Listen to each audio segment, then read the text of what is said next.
Louvado seja nosso Senhor Jesus Cristo, para sempre seja louvado. Então, irmãos e irmãs, bom dia, bem-vindos a esse dia 7, sexta-feira. É o dia que a gente então medita essa passagem de Marcos capítulo 6, no versículo 14 ao 29, que é a passagem sobre o martírio de João Batista. E não deixe de dar o seu gostei, de compartilhar essa mensagem com seus irmãos, enfim, com a sua comunidade. Vamos então agora iniciar a proclamação desse evangelho. Proclamação do Evangelho de nosso Senhor Jesus Cristo, segundo Marcos, glória a vós, Senhor. Naquele tempo, o rei Herodes ouviu falar de Jesus, cujo nome se tinha tornado muito conhecido. Alguns diziam, João Batista ressuscitou dos mortos, por isso os poderes agem nesse homem. Outros diziam, Elias.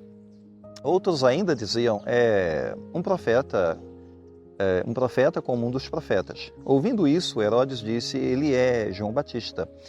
Eu mandei cortar a cabeça dele, mas ele ressuscitou. Herodes tinha mandado prender João e colocá-lo acorrentado na prisão.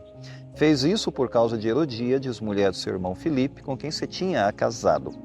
João dizia a Herodes, não te é permitido ficar com a mulher do teu irmão. Por isso Herodíades o odiava e queria matá-lo, mas não podia. Com efeito, Herodes tinha medo de João, pois sabia que ele era justo e santo e por isso o protegia. Gostava de ouvi-lo, embora ficasse embaraçado quando o escutava. Finalmente chegou o dia oportuno, era aniversário de Herodes, e ele fez um grande banquete para os grandes da corte, os oficiais e os cidadãos importantes da Galiléia. A filha de Herodíades entrou e dançou, agradando a Herodes e os convidados. Então o rei disse à moça, pede-me o que quiseres que eu te darei. E lhe jurou dizendo, eu te darei qualquer coisa que me pedires, ainda que seja metade do meu reino. Ela saiu e perguntou à mãe o que vou pedir. A mãe respondeu a cabeça de João Batista. E voltando depressa para junto do rei pediu, quero que me des agora num prato a cabeça de João Batista. O rei ficou muito triste, mas não pôde recusar. Ele tinha feito o juramento diante dos convidados. Imediatamente o rei mandou que um soldado fosse buscar a cabeça de João. O soldado saiu, degolou-o na prisão, trouxe a cabeça num prato e o deu à moça. Ela o entregou à sua mãe. Ao saberem disso, os discípulos de João foram lá, levaram o cadáver e o sepultaram. Palavra da salvação. Glória a vós, Senhor. Bem, irmãos, hoje é evidente que a passagem nos traz esse momento, essa cena do martírio de João Batista, que era um homem de muita coragem e era uma pessoa muito fiel à sua missão e não deixou de fazer o que ele tinha que fazer para dar testemunho da verdade. Mas isso mostra ao mesmo tempo o quanto que o ser humano é complexo no seu coração, porque a gente ao mesmo tempo percebe um conflito moral muito grande, tanto no Herodes, fraquezas muito grandes na Herodíades, na sua filha, enfim, e as consequências das escolhas que cada um vai fazendo aqui nesse momento da morte de João Batista. Primeiro e antes de tudo, a gente percebe a fidelidade de João à sua missão, porque ele não hesitou em denunciar o pecado, mesmo que isso custasse a sua vida. Isso significa uma pessoa fiel aos seus princípios. E abre aspas no versículo 18, onde está escrito, João denunciando o pecado, não te é permitido ficar com a mulher do teu irmão, fecha aspas. Ou seja, o profeta evidentemente colocou a verdade, doa a quem doer, ele está colocando a verdade, acima da conveniência humana. Muitas vezes as conveniências, os jeitinhos humanos vão se sobrepondo à realidade, à verdade, a princípios éticos, infelizmente. Mas ele era um profeta que chamava a conversão ao arrependimento, ele não ia se furtar a esse momento de ter que denunciar o pecado e ele tinha que fazer isso. Por uma questão de fazer jus aos seus princípios, né? Então, ele não buscava aplausos, reconhecimento, conveniências humanas, ele buscava a integridade, ser fiel à sua consciência e ser fiel ao Deus que o enviou para essa missão. Portanto, a questão para nós e a pergunta é o seguinte, a gente é fiel às nossas convicções? Somos fiéis aos nossos princípios ou traímos esses princípios a troco de nada? Como infelizmente muitas vezes pode acontecer na vida de muitos cristãos. A gente percebe, por outro lado, o Herodes dentro de um certo conflito.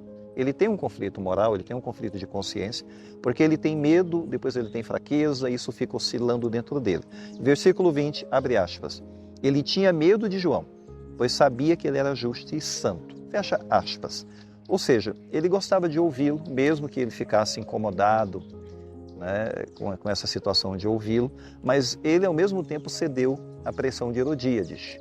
Ele gostava de ouvir um homem justo e santo, mas ele cede à fraqueza e à manipulação dessa mulher.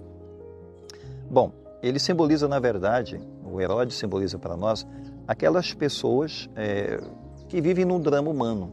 Eles vivem um drama de ter que ser fiel aos seus princípios, quer dizer, ter que fazer o que é certo, mas eles não agem de acordo com o que é certo.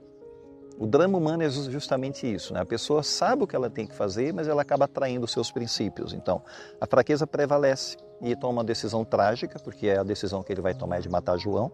E a gente pode se perguntar também nessa situação, quer dizer, vendo como o Herodes escolhe, né, toma a sua decisão, quantas vezes nós sabemos que uma coisa é certa e era aquilo que nós deveríamos fazer, e no entanto a gente escolhe o caminho mais fácil ou conveniente. É o drama humano, esse é o drama de ser ou não ser fiel aos seus princípios. Então existe o perigo da gente priorizar talvez até a reputação em detrimento dos princípios éticos, dos valores éticos. Por outro lado, a gente vai perceber Herodíades, que é uma pessoa movida pela ambição e uma destrutividade muito grande. Ela é uma mulher ambiciosa, odiosa, maligna, enfim. Ela é movida pela vingança, que a gente percebe. Então ela não suportava as críticas do profeta ao seu casamento, um casamento adúltero, é claro, e ela manipula a sua filha para alcançar o seu objetivo, que é matar o profeta João Batista, a morte de João que ela quer. E veja bem, portanto, que na figura de Herodíades a gente percebe o quanto que é perigoso, né? Essa questão da ambição desenfreada no coração. A pessoa deixa se dominar pela ambição e pelo ressentimento, enfim. E se o ódio dominar o coração da pessoa, ela poderá fazer coisas terríveis e horríveis para as outras pessoas. Ao contrário de João, que ele prefere perder a vida fiel aos seus princípios, manso, como uma ovelha indo para o matadouro. Sem ódio, né? Sem ódio, sem apego nenhum a esse mundo, à sua própria vida, não importa. Né? Ele é fiel aos seus princípios, o apego dele é Deus. E os princípios, né, que estão na sua consciência, ditados por Deus. Muito ao contrário de Herodíades. Né? Herodíades não é uma pessoa que segue ética ou princípio, não, é ódio e vingança. Enquanto que João é princípios, é apego e o amor a Deus. E o amor à verdade. Mas a gente pode se perguntar o que domina então dentro de nós, o nosso coração? O que domina as nossas motivações? Somos guiados pelo amor ou somos guiados por egoísmos desenfreados? Enfim, ressentimentos negativos. É algo difícil, né, da gente ter que encarar, porque sabemos que vamos ter que lutar para vencer certas tendências, sentimentos, impulsos no nosso coração, caso a gente identifique que isso está lá presente. Não vai ser uma luta fácil. Mas com oração e pedindo a Deus a graça, e com o tempo ao tempo, e um processo de conversão verdadeiro e sincero, abrindo o coração para Deus, com certeza vai vir a transformação da pessoa. Mas a gente percebe, no fim das contas, que existe um peso de consequências nas escolhas que são feitas. Pois a gente percebe que Herodes, ele seguiu com a sua vida desenfreada, tinha uma vida de adultério, enfim, ele cria as condições para que esse conflito apareça entre ele e o profeta. Por outro lado, Herodíades, que é uma pessoa que alimenta muito ódio, ela vai selar o destino de João. E vai ter uma cúmplice nesse crime, que é a sua filha, que vai fazer parte, né, de toda a trama. Enfim, vai entrar dentro da cena no momento certo para arrancar do pai dela o que ela queria. Ou seja, as escolhas têm consequências. Nunca vamos esquecer disso. Escolhas têm consequências. Cada decisão que tomamos vai impactar a nossa vida e vai impactar a vida de outras pessoas, para o bem ou para o mal. Seja como for, mas vai impactar. Portanto, a gente tem que pedir muito a Deus para agir com responsabilidade, para agir com sabedoria nas nossas escolhas, nas nossas ações. A gente percebe, portanto, que Deus nunca vai abandonar aqueles que lhe são fiéis. João Batista não foi abandonado em nenhum momento.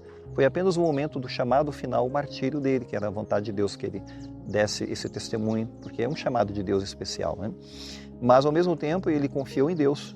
E mesmo nos momentos de dificuldades, a gente tem que aprender a confiar em Deus também.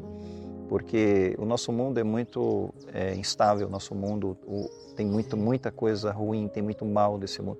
Mas a gente não deve perder a capacidade de perseverar no bem, apesar de todo o mal ao nosso redor. É um testemunho que vem aqui do Evangelho. Então, o Evangelho exige compromisso. O Evangelho muitas vezes vai exigir coragem em certos momentos pontuais. Vai exigir coragem, se estamos ou não estamos de acordo com os nossos princípios, com a ética, enfim, ou se vamos ceder a um caminho fácil. Vamos pensar nessa realidade, pedindo a Deus a graça da nossa própria conversão. Não esqueça de dar o seu gostei para esse vídeo. O Senhor esteja convosco, Ele está no meio de nós. Abençoe-vos Deus Todo-Poderoso, o Pai, o Filho e o Espírito Santo. Amém. Fiquemos em paz, o Senhor nos acompanhe.